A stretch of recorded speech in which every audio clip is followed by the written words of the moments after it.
Olá, pessoal do primeiro ano, bom dia. Estamos juntos novamente para mais uma aulinha virtual, uma aulinha remota, né?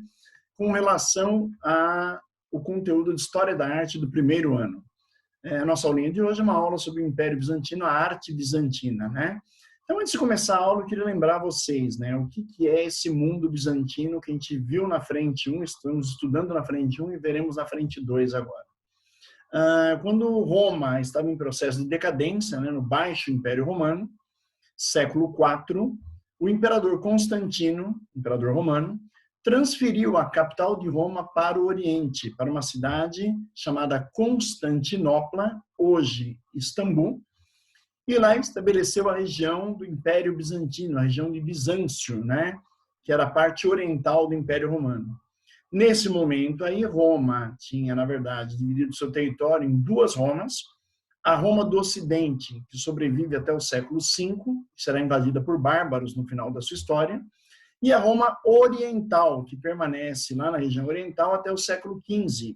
E no século XV será invadida por turcos otomanos, dando origem ao fim da Idade Média ali, né? Então, é um mundo que faz parte da conjuntura do Império Romano na sua crise, que nasce pela mão de Constantino, quando é fundada a Constantinopla e o mundo do Império Bizantino, a região de Bizâncio ali, e é um mundo que se difere do mundo romano na sua arte, na sua cultura, de certa maneira, ali. Bom, primeira coisa que eu preciso avaliar, né, pensar, nós estamos falando aí de uma aulinha do ciclo 1, frente 2, né, uma aula sobre arte bizantina. É importante lembrar que essa região bizantina, ela acaba sendo um polo de mistura de diversas culturas ali na mesma região. Bizâncio, Constantinopla, está localizada bem na passagem entre o Ocidente e o Oriente, entre o Mediterrâneo e o Mar Negro ali. E nós temos ali a presença, né, de persas do lado oriental. Temos a influência romana, que vem da antiga Roma, né, trazida por Constantino. Temos a influência grega da Península Balcânica, que está do lado desse mundo bizantino. E, durante a construção do mundo bizantino, a ocupação árabe, a influência muçulmana na região. Então, é um mundo sincrético, onde houve uma mistura de várias culturas, cultura árabe, persa do Oriente, a cultura romana e grega do Ocidente, né? Interessante pensar que é uma Roma oriental que fala grego, que tem uma religião cristã, mas que tem uma forte influência, né, da arquitetura romana, da cultura persa, da cultura árabe na região. Então é importante lembrar, né, nós estamos falando de uma civilização que saiu de uma mistura de várias culturas, de um sincretismo cultural ali.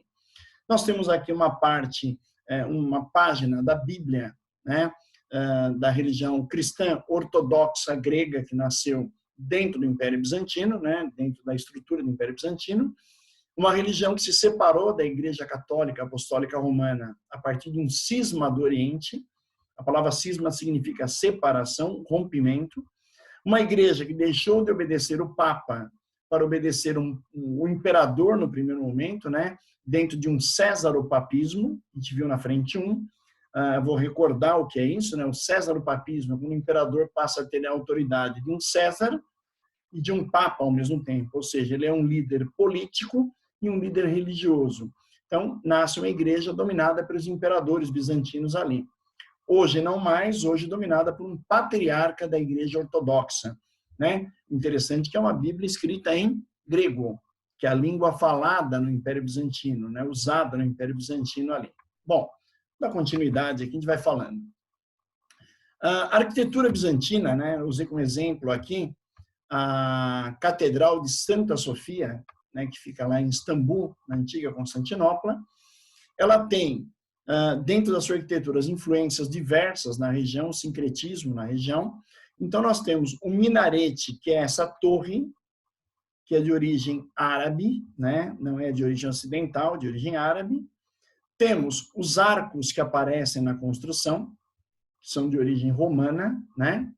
As abóbadas são tetos arredondados, também que vieram da origem da arquitetura romana, da arquitetura etrusca, né? Que veio de Roma. E nós temos aqui as ogivas, que são essas pontas aqui, ó, né? Então, de um lado, o minarete e a ogiva, que veio do mundo árabe, do mundo oriental, e do outro lado, o arco e a abóbada, né? Que são elementos do quê? Do mundo etrusco-romano, né? Havendo uma mistura na arquitetura, na construção, né? Nos elementos constituintes da construção bizantina ali, ok? Santa Sofia tem um nome peculiar, né? Sofia em grego é sabedoria. Então, isso não é apenas uma igreja, é um centro de cultura helênica, é um centro de cultura oriental, é um centro de cultura romana que se fundiu dentro desse mundo bizantino, dessa estrutura bizantina que aparece ali. Aqui nós temos uma imagem, né, de cima de Santa Sofia, onde você pode observar os arcos, né, a abóbada, a ideia do minarete, que é a torre, a ideia da ogiva, que é essa ponta ogival, essa ponta que aparece, né, nas estruturas, né, de construção ali. Por dentro, a riqueza de detalhes da igreja de Santa Sofia, ela é toda decorada em mosaicos, que era uma estrutura criada no mundo bizantino, que a gente vai falar daqui a pouquinho ali.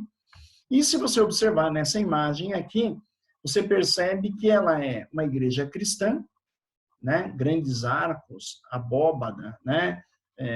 Lembrando aquela estrutura romana. Ao mesmo tempo, você observa esses elementos decorativos aqui, árabes, que foram introduzidos pelos muçulmanos quando invadiram a Constantinopla, quando tomaram o Império Bizantino no final da Idade Média, né? Então, nós observamos que, de alguma maneira, essa igreja se transformou, se adequou a uma espécie de mesquita muçulmana ali, né? Os elementos cristãos foram guardados aqui, os elementos muçulmanos foram introduzidos nessa catedral e houve essa lógica sincrética de mistura de culturas ali, ok? Bom, dentro do mundo bizantino, né, no governo de Leão III, né, na dinastia Exáurica, a gente teve um movimento iconoclasta, né, iconoclastia. Houve uma destruição de imagens no Império Bizantino por ordem do próprio imperador.